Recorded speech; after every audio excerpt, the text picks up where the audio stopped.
السلام علیکم ورحمۃ اللہ وبرکاتہ۔ اسمی عامر کلیم اور امید کرتا ہوں کہ آپ سب خیر و عافیت سے ہوں گے۔ بہت سارے ساتھیوں کو انتظار تھا کہ ماہ ربیع الاول کا مسابقہ کب آئے گا اور اس کے جوابات کب ہمارے پاس پہنچیں گے۔ تو آئیے چلتے ہیں اور سوالات کے جوابات کو حل کرتے ہیں۔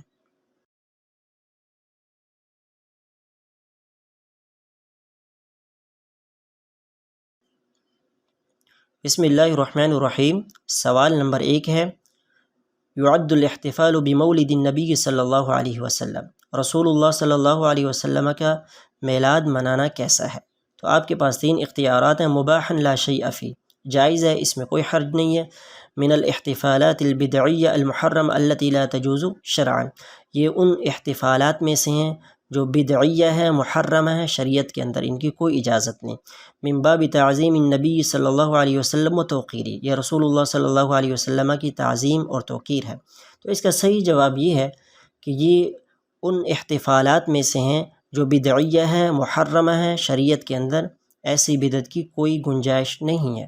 کیونکہ خود رسول اللہ صلی اللہ علیہ وسلم نے نہ تو اپنا میلاد منایا اور نہ ہی صحابہ کرام کو حکم دیا اور نہ ہی صحابہ کرام نے منایا اور نہ ہی اس کے بعد آنے والے تبع تابعین نے منایا۔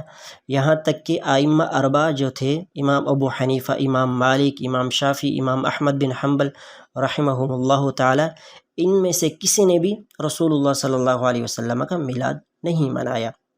تو اس کے بارے میں یہاں پر الدرر الثنیہ کے اوپر ایک مقالہ شائع ہوا ہے جس کے اندر دلائل کے ساتھ اس بات کو ذکر کیا گیا ہے کہ اس بدعت کو ایجاد کس نے کیا تھا۔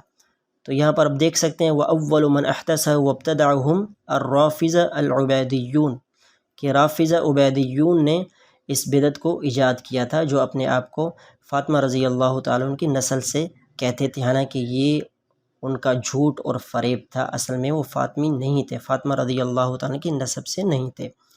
تو اس کے بعد پھر یہ بدعت ختم ہو گئی تھی، اور پھر دوبارہ اس بدعت کو جو ایجاد کرنے والے تھے وہ صوفیاء لوگ تھے، جو صوفی لوگ تھے انہوں نے اس کو ایجاد کیا تھا۔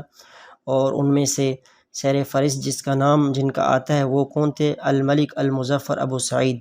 تو یہ بندہ جو بادشاہ تھا اس نے اس بدعت کو دوبارہ جاری کیا تھا، اور آج تک یہ بدعت مسلمانوں کے اندر جاری اور ساری ہے۔ تو اس کے بارے میں تفصیل کے ساتھ آپ اس مقالے کے اندر پڑھ سکتے ہیں۔ ان کے سارے شبہات اور جتنے بھی ان کے دلائل ہیں ان کا رد بھی کیا گیا ہے۔ تو اگر آپ عربی پڑھنا جانتے ہو تو تفصیل کے ساتھ پڑھ سکتے ہیں۔ میں زیادہ تفصیل میں نہیں جاؤں گا، پھر ویڈیو لمبی ہو جائے گی۔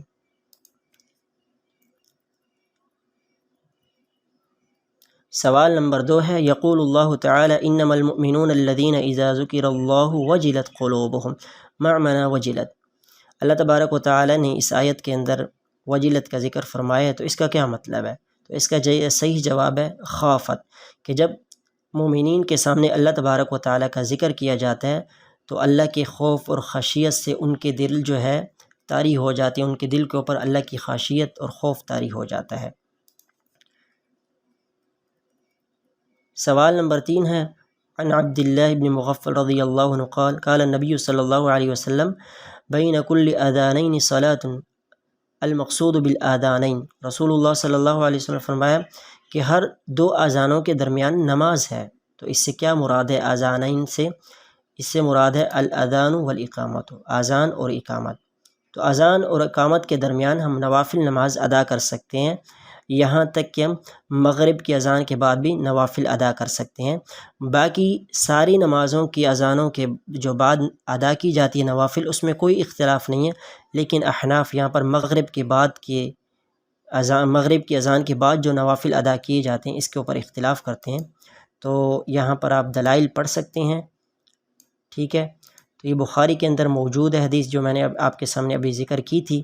رسول اللہ صلی اللہ علیہ وسلم نے 2 مرتبہ یہ فرمایا اور تیسری مرتبہ فرمایا ثم قال فی الثالثہ لمن شاء، جو پڑھنا چاہے وہ پڑھ لے، مطلب یہ الزامی یا ضروری نہیں ہے، بخاری اور مسلم، ٹھیک ہے۔ دوسری حدیث بھی ہے انس بن مالک سے، کان المؤذن اذا اذن قام الناس من اصحاب رسول اللہ صلی اللہ علیہ وسلم، کہ جب مؤذن اذان دیتا تو رسول اللہ صلی اللہ علیہ وسلم کے اصحاب کھڑے ہو جاتے اور جو مسجد کے ستون تھے ان کو سترہ بنا کر 2 رکعت نماز ادا کیا کرتے تھے۔ اور یہاں پر یہ بھی ذکر ہے یصلون الرکعتین قبل المغرب، مغرب کی فرض نماز سے پہلے یعنی کہ اذان کے بعد 2 رکعتیں نماز پڑھا کرتے تھے، ٹھیک ہے۔ اور یہاں پر یہ حدیث بھی بخاری اور مسلم کے اندر موجود ہے۔ تیسری حدیث ہے کنا بالمدینۃ فاذا اذن المؤذن لصلاۃ المغرب، یہاں پر بھی مغرب کے الفاظ ہیں کہ جب مؤذن مغرب کے لیے اذان دیتا تو صحابہ کرام کھڑے ہو جاتے، ستونوں کی طرف جلدی کرتے اور 2 رکعت نماز ادا کرتے تھے، حتیٰ کہ جو نیا آدمی داخل ہوتا مسجد کے اندر وہ یہ سمجھتا کہ نماز ہو چکی، یعنی کہ فرض نماز ہو چکی ہے، اس کثرت سے صحابہ کرام نوافل پڑھا کرتے تھے۔ یہ حدیث بھی بخاری اور مسلم کے اندر ہے، تو یہ الزامی نہیں ہے، اس کے اوپر ہمیں زیادہ فتنہ برپا نہیں کرنا چاہیے۔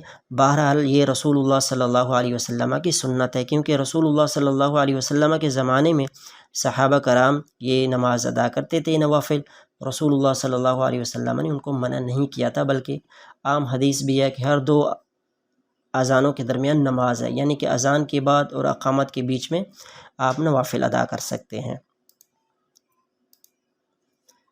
سوال نمبر 4 ہے تاریخ مولد النبی صلی اللہ علیہ وسلم کا نفی، رسول اللہ صلی اللہ علیہ وسلم کا تاریخ پیدائش کا دن کون سا ہے؟ تو آپ کے پاس 3 اختیارات ہیں۔ اختلاف اہل السیر والتاریخ فی تحدید یومی و شہر ولادتی، رسول اللہ صلی اللہ علیہ وسلم کا جو تاریخ پیدائش ہے اس میں اہل تاریخ و اہل سیر نے اختلاف کیا ہے، دن میں بھی اختلاف ہے اور مہینے کی تحدید میں بھی اختلاف ہے۔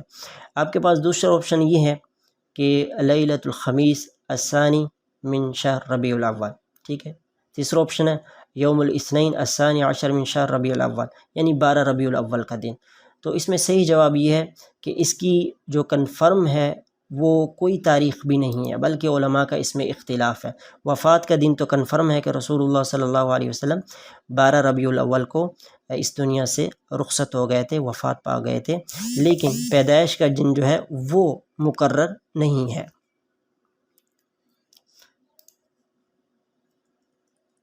سوال نمبر 3 من علامات المحبہ الصادقہ للنبی صلی اللہ علیہ وسلم، رسول اللہ صلی اللہ علیہ وسلم سے سچی محبت کی علامات۔ تو آپ کے پاس 3 اختیارات ہیں۔ الاحتفال بمولدہ، کہ رسول اللہ صلی اللہ علیہ وسلم کا میلاد منانا ہر سال۔ دوسرا ہے موافقتہ و اتباع سنتہ و سیر علی ہداہ، کہ رسول اللہ صلی اللہ علیہ وسلم کی موافقت کرنا، رسول اللہ صلی اللہ علیہ وسلم کی سنت پر عمل کرنا، اور رسول اللہ صلی اللہ علیہ وسلم نے جو ہمیں راہ ہدایت دکھایا ہے اس ہدایت پر عمل پیرا ہونا۔ تو اس میں صحیح جواب بھی یہی ہے کہ رسول اللہ صلی اللہ علیہ وسلم کی ہمیں موافقت کرنی چاہیے، ہر عمل کے اندر رسول اللہ صلی اللہ علیہ وسلم کی سنت کی اتباع کرنی چاہیے، اور جو دین رسول اللہ صلی اللہ علیہ وسلم نے ہم تک پہنچایا اس کی اتباع کرنی چاہیے، اس ہدایت پر عمل کرنا چاہیے۔ سوال نمبر 6 ہے یقول اللہ تعالی وَإِنَّ أَوْهَنَ الْبُيُوتِ لَبَيْتُ الْعَنْكَبُوتِ لَوْ كَانُوا يَعْلَمُونَ، ما المقصود اوہن، اللہ تبارک و تعالی نے یہاں پر مکڑی کے جو جالا ہوتا ہے اس کا ذکر فرمایا کہ سب سے زیادہ کمزور گھر اس کا ہوتا ہے۔ تو یہاں پر اوہنا کا مطلب کیا ہے؟ اضعف، کمزور۔ سوال نمبر 7 ہے من الحالات التي يجب فيها الغسل، ایسے حالات جس کے اندر غسل واجب ہو جاتا ہے۔ تو آپ کے پاس 3 اختیارات ہیں۔ الاغتسال للاحرام بالحج والعمرہ، احرام باندھنے سے پہلے غسل کرنا، حج یا عمرہ کا احرام باندھنے سے پہلے۔ دوسرا ہے اغتسال المرأة بعد انقطاع دم الحیض او النفاس، اور صحیح جواب بھی یہی ہے کہ واجب کب غسل ہوتا ہے؟ ان حالات میں سے ایک حالت یہ بھی ہے کہ جب عورت حیض اور نفاس سے پاک ہو جاتی ہے تو اس کے اوپر غسل کرنا فرض ہے۔ سوال نمبر 8 ہے خلق من الاخلاق مذمومہ یعرف بانہ، یہاں پر اخلاق مذمومہ کی ایک تعریف ذکر کی گئی ہے، اور نیچے آپ کو 3 آپشن دیے گئے ہیں، تو اس کا صحیح جواب ہے الفطور۔ درر الثنیہ کے اوپر اخلاق کا ایک موسوعہ بنا ہوا ہے جس کے اندر اخلاق محمودہ بھی ذکر کیے گئے ہیں اور اخلاق مذمومہ بھی ذکر کیے گئے ہیں۔ تو اگر آپ عربی پڑھنا جانتے ہیں تو ان کو لازمی پڑھیں، ماشاءاللہ بہت بہترین طریقے سے یہ چیزیں بیان کی گئی ہیں۔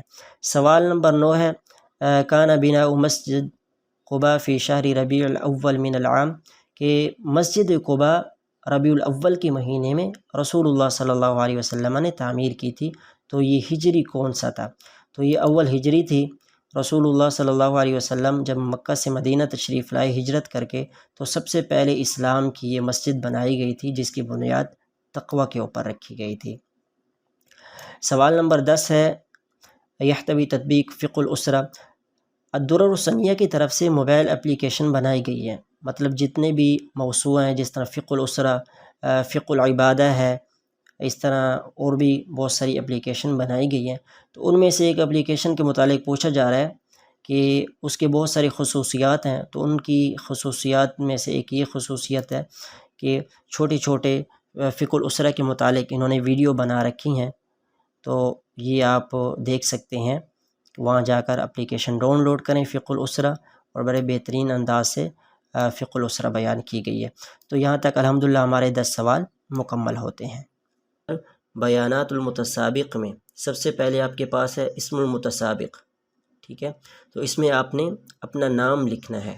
اس کے بعد اس کی سامنے والی جو ہے نا خانے کے اندر آپ کے پاس ہے ای میل ایڈریس کا آپشن. تو یہاں پر آپ نے اپنا البرید الیکٹرونی میں ای میل ایڈریس ڈالنا ہے. رقم الجوال میں آپ نے اپنا موبائل نمبر جو ہے وہ انٹر کرنا ہے. ٹھیک ہے، تو اس کے بعد آپ کے پاس الدولہ کے آپشن میں ملک کو سلیکٹ کرنا ہے. اب جس ملک میں رہتے ہیں اس ملک کو سلیکٹ کریں. میں پاکستان میں رہتا ہوں تو میں پاکستان کو سلیکٹ کر لوں گا.